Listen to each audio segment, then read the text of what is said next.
Two British scientists are finally revealing the DNA evidence they say helped solve one of history's biggest crime mysteries, the identity of Jack the Ripper. For 138 years, one question has refused to disappear.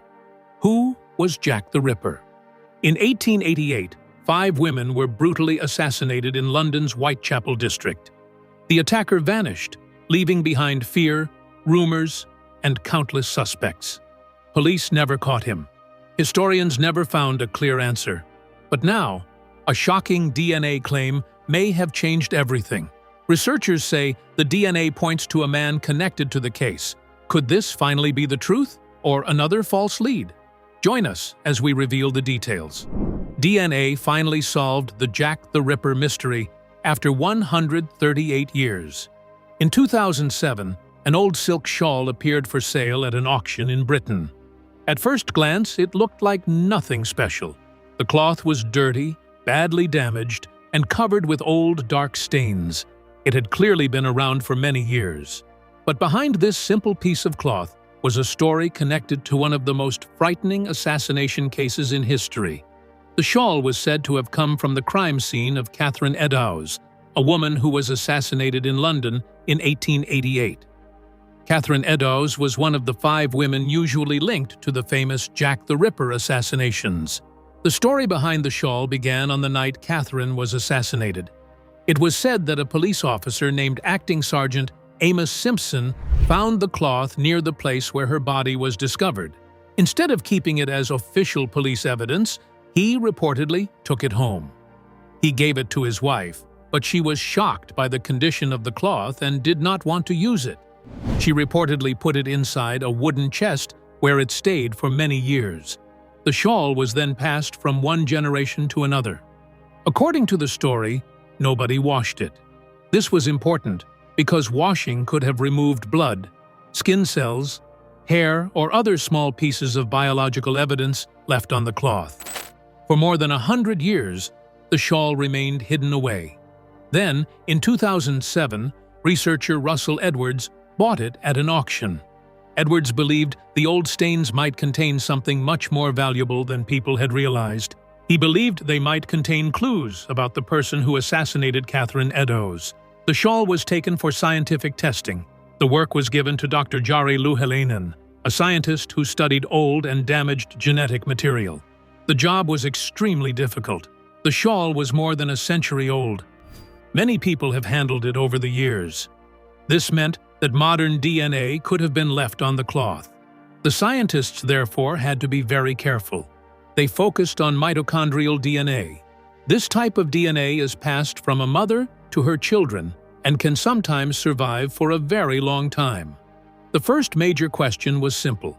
Was the shawl really connected to Catherine Eddowes? To answer this, researchers compared genetic material found on the shawl with DNA from a living woman who was related to Catherine Eddowes through her maternal family. The test reportedly produced a match. This was presented as evidence that the shawl had a real connection to Catherine Eddowes. The investigation then became even more serious. Researchers said they found other biological material on the cloth. If one set of material belonged to Catherine, could another set have belonged to the person who attacked her? The investigation began looking at possible male DNA. Attention turned to Aaron Kosminski. Kosminski was a Polish immigrant who lived in Whitechapel, the same part of London where the assassinations took place. He was young, poor, and worked as a hairdresser. He was also known to the police. He had already been considered a possible suspect during the original investigation. The new DNA claim was important because it appeared to connect an old suspect with physical evidence from the assassination. Genetic material from the shawl was reportedly compared with DNA connected to living relatives of Kosminski. The results were presented as a match. This led to the claim that Aaron Kosminski may have been the man behind the Jack the Ripper assassinations. The idea was powerful because Kosminski was not simply a random name chosen many years later. He had already attracted police attention in the late 1800s. Some senior investigators reportedly believed that he was connected to the crimes. Chief Inspector Donald Swanson, who had worked on the investigation, later made private notes about Kosminski. Those notes reportedly suggested that a witness had identified him, but that there was not enough evidence to take him to court. If true, this meant the police may have come very close to identifying the attacker, but could not prove the case. The Shawl investigation therefore appeared to bring an old police suspicion together with modern science. For the first time, many people believed that the mystery might finally have an answer. But the story did not end there. To understand how Jack the Ripper could assassinate women and disappear without being caught, it was necessary to understand the world in which the assassinations happened. So, what was really happening in the dark streets of Whitechapel that allowed such an attacker to strike and disappear? Let's learn more. The dark streets of Whitechapel. London in 1888 was very different from the city people know today. Whitechapel was one of the poorest parts of London. Thousands of people lived close together in small and dirty buildings. Many people had very little money. Some had no proper homes. Others slept in cheap lodging houses where several people shared the same space. Life was hard, and staying alive often meant finding small jobs or doing whatever work was available. The streets were also dark and difficult to watch. London had heavy pollution, and thick fog often covered the city. Coal was burned in homes, factories, and other buildings. The smoke mixed with the fog and created a thick cloud that could make it difficult to see clearly. At night, a person could disappear into the darkness within seconds. This made Whitechapel a perfect place for someone who wanted to hide. The police also faced major problems. Modern crime investigation did not exist yet. There was no DNA testing. There was no modern fingerprint system. Police could not use computers to compare evidence. They had no modern cameras and no advanced machines for testing blood or other body material. When a body was found, large crowds could quickly gather around the area. Journalists, curious people, and local residents often came close to the crime scene. They could step on the ground, move objects, or destroy clues without knowing that they were doing so. This made the work of the police even harder. The victims were also living in very difficult conditions. The 5 women usually connected to the main Jack the Ripper case were Mary Ann Nichols, Annie Chapman, Elizabeth Stride, Catherine Eddowes, and Mary Jane Kelly. Popular movies and books have often turned them into mysterious characters. Their real lives were much harder. They were poor women trying to survive in a city where even finding a safe place to sleep could be difficult. Some struggled with alcohol and other problems. Many had no stable income or family support. They often had to go into dangerous areas simply to make enough money to survive. Their deaths therefore showed the danger faced by poor women in Victorian London. Another problem was the way information about the assassination spread. Newspapers were hungry for shocking stories. A letter known as the Dear Boss letter appeared and claimed to have been written by the attacker. It used the name Jack the Ripper. The name quickly became famous. However, the letter is widely believed to have been a fake. It may have been written by someone who wanted attention and wanted newspapers to sell more copies. Once the name became popular, many other people sent letters claiming to be the attacker. This created confusion for the police. They had to spend time dealing with messages that may have had nothing to do with the real assassinationer. There was also a disturbing message found near the place where Catherine Eddowes was assassinated. Writing appeared on a wall close to a piece of her clothing. Some believed the message could have been connected to the attacker. However, police leaders were worried that the writing could cause anger and violence in the area. The message was therefore ordered to be removed before it could be properly studied. This meant that another possible clue was lost. The case slowly became a legend. People began imagining Jack the Ripper as a powerful and intelligent man who could trick everyone around him. Some stories described him as a wealthy gentleman or a doctor. But the theory surrounding Aaron Kosminski gives a very different picture.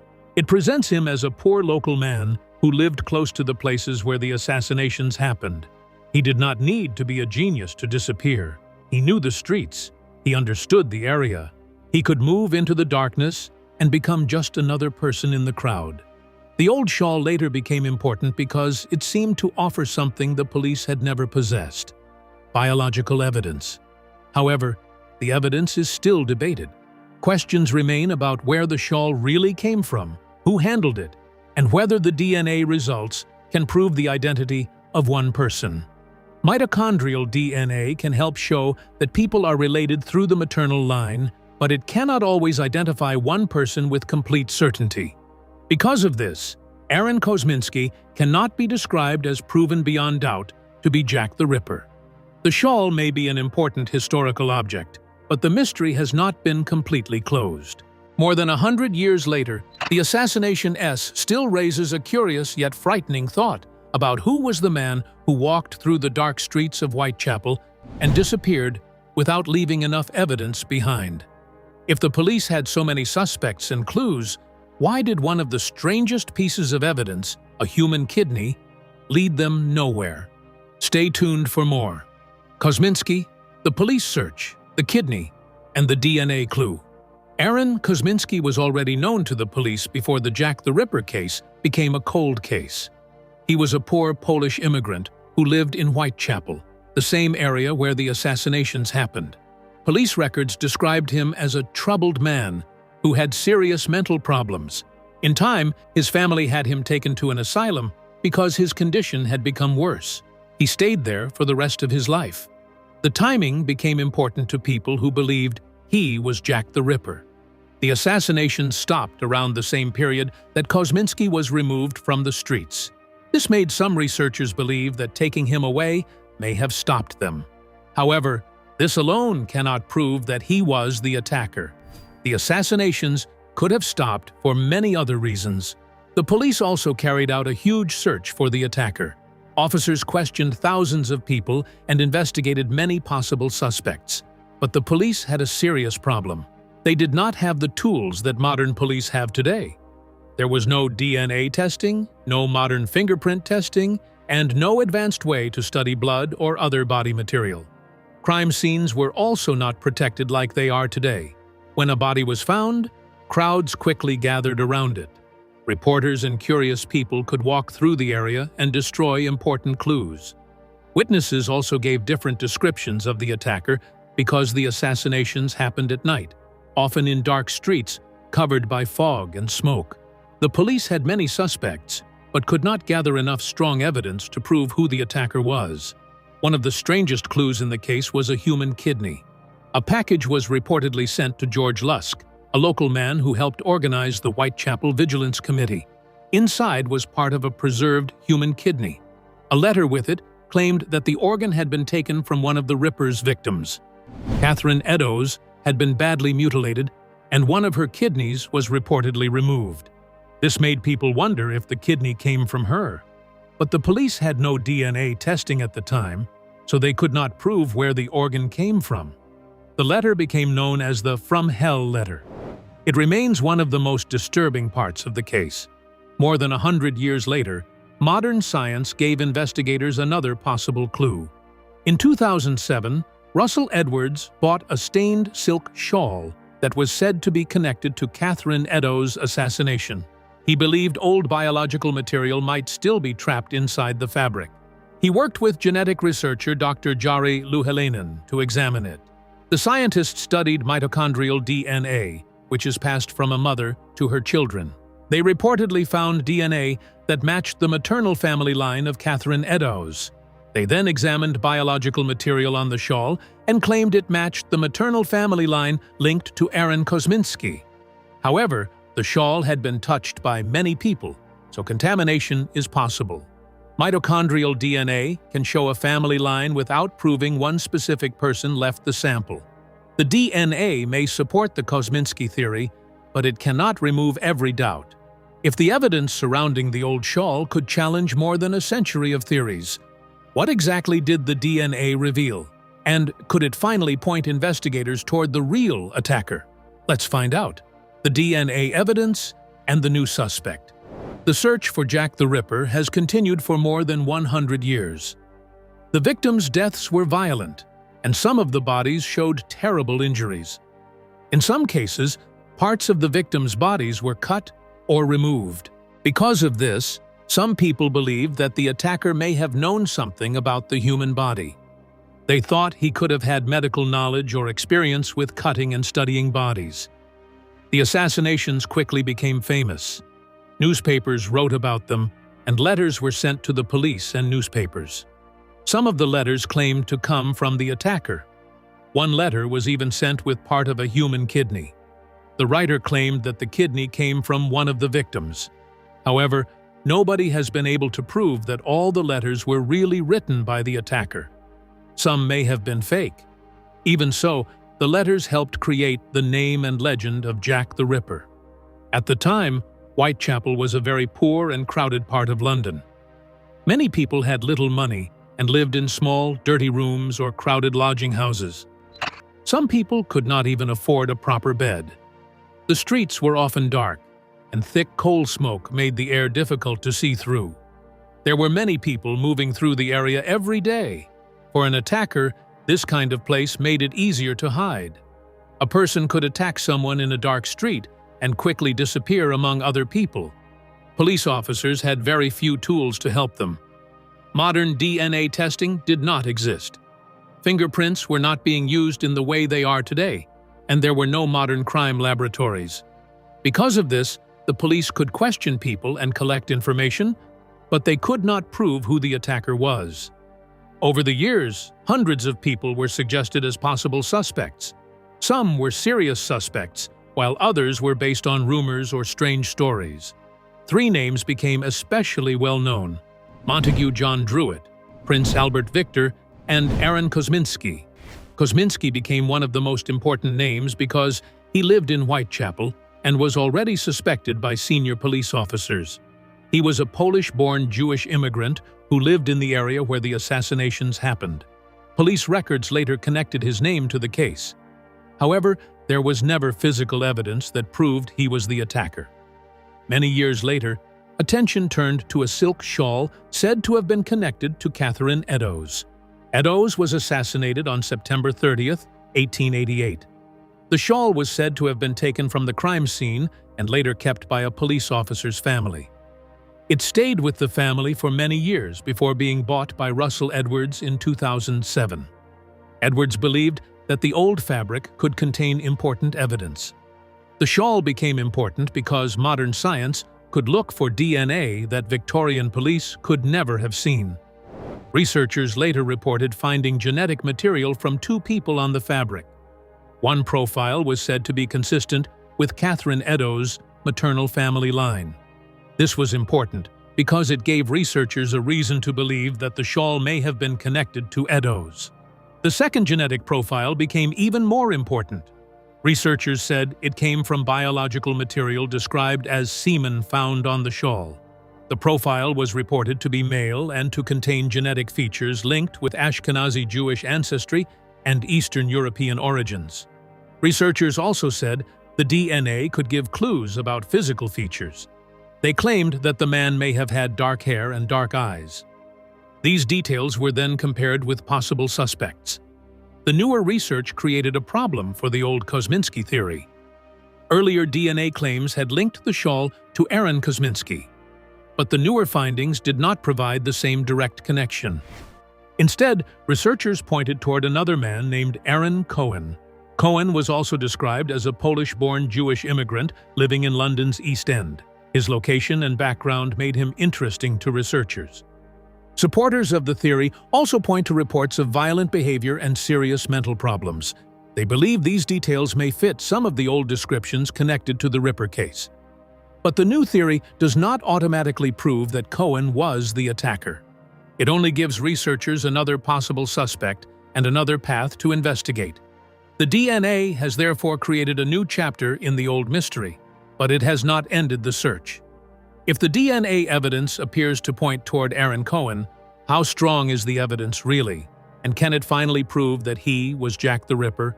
Let's delve deeper. Why the DNA does not close the case? The idea that Aaron Cohen may have been Jack the Ripper is based on several pieces of information that appear to fit together. One of the most important points is the claim that Cohen lived in the same general part of London where the assassinations happened. He was described as a Polish-born Jewish immigrant living in the East End. This placed him close to the streets where the women were assassinated. Researchers also point to reports about his behavior and mental condition. According to the theory, Cohen had a history of serious mental problems and violent behavior. He was later placed in an institution. Supporters of the theory believe this is important because the assassinations stopped. They see a possible link between Cohen being removed from the streets and the end of the attacks. The idea is simple. If Cohen was the attacker and he was taken away, he would no longer have been able to attack women in Whitechapel. However, this is only a possible explanation. The assassination SCPE stopping does not prove that Cohen was responsible. An attacker can stop for many reasons. A person can leave an area, become ill, be arrested for another crime, die, or simply stop assassinating. Therefore, the fact that Cohen was later placed in an institution cannot be treated as proof by itself. The DNA evidence also has serious limits. The shawl is more than 100 years old and was kept by a family for many years. Many people may have touched or moved it, creating a major question about contamination and whether the DNA came from the attacker. The question becomes even more important because there is no clear Victorian police record proving that the shawl was officially collected and stored as evidence from the crime scene. Much of the shawl's history depends on family stories and records created many years later. This is known as a chain of custody problem. In simple terms, it means there is uncertainty about where the object was and who handled it from the time of the assassination until the time scientists tested it. If the shawl was truly beside Catherine Eddowes when she was assassinated, then DNA found on it could be very important. But if the shawl was not at the crime scene, the meaning of the DNA becomes very different. It could belong to someone who touched the shawl at another time. This is why the question of the shawl's history is so important. There is also a difference between finding DNA and identifying an attacker. DNA can show that a person's biological material was on an object. It does not always explain how the material got there. For example, if a person touched a piece of clothing before a crime, their DNA could remain on that clothing even if they had nothing to do with the crime. In the same way, if an old object was handled by many people, DNA from different people could remain on it. This does not mean the DNA research is useless. It means the results must be understood carefully. The reported genetic information may help researchers find possible connections and narrow down suspects. It may also help compare old theories with new evidence, but it cannot turn an uncertain object into perfect evidence. The earlier DNA claim involving Aaron Kosminski also shows why caution is needed. A previous study claimed that mitochondrial DNA from the shawl connected Kosminski to the assassinations. That claim received strong criticism because the genetic information was not unique enough to identify one person. Questions were also raised about mistakes in the DNA analysis. This shows that scientific claims must be checked carefully before they are accepted as proof. The newer research may offer better technology and more information, but it still faces the problem of the shawl's uncertain history. In the end, the evidence creates an interesting possibility rather than a final answer. The reported DNA profile may be consistent with the background of Aaron Cohen, and other details about his life may appear to fit the story. His location, behavior, mental problems, and later institutionalization can all be used to build a theory. But a theory is not the same as proof. The Jack the Ripper case remains officially unsolved. The new DNA findings may give researchers another suspect to study, but they do not prove beyond reasonable doubt that Aaron Cohen was the assassin. The strongest conclusion is that the evidence may point in a certain direction, but the door to the mystery is still open. Until the shawl's history can be firmly proven and the DNA evidence can be independently confirmed, Jack the Ripper's true identity cannot be declared with certainty. The case therefore remains one of history's greatest unsolved mysteries, with new evidence offering hope of an answer but not yet providing the final proof. If the shawl and its DNA evidence cannot give us a definite answer, then what happens when scientists, historians, and the victims' families all look at the same evidence and reach very different conclusions? Let's take a closer look. The shawl, the DNA, and the fight over the truth. One of the biggest problems in the modern Jack the Ripper case is the old silk shawl linked to Catherine Eddowes. There is no clear police record from 1888 proving that the shawl was collected from the assassination scene. Its history mainly comes from a family story saying that a police officer took it from the area and later kept it. The shawl stayed with the family for many years before it was eventually bought by Russell Edwards. This creates a major question about its chain of custody. In simple terms, investigators need to know where evidence came from, who touched it, and where it was kept. With this shawl, many parts of that story cannot be fully checked. That does not mean the shawl is fake. It means researchers cannot be completely sure that it was really beside Eddowes when she was assassinated. If it was not there, then any DNA found on it could have come from someone else at another time. The DNA results have also caused strong disagreement among scientists. Earlier testing claimed that genetic material on the shawl connected it to Aaron Kosminski, a man already suspected by police. But critics said the DNA used was not strong enough to identify one person. Mitochondrial DNA, which was used in the earlier claim, can be shared by many people from the same maternal family line. This means a match does not automatically prove that the DNA belonged to Kosminski himself. There were also concerns about mistakes in the earlier testing and about whether other scientists could repeat the results. Later researchers used newer technology and claimed to find more information in the old biological material. They reported genetic material from 2 people, including material said to be connected to Eddowes and another male person. Supporters believe these results make the case stronger.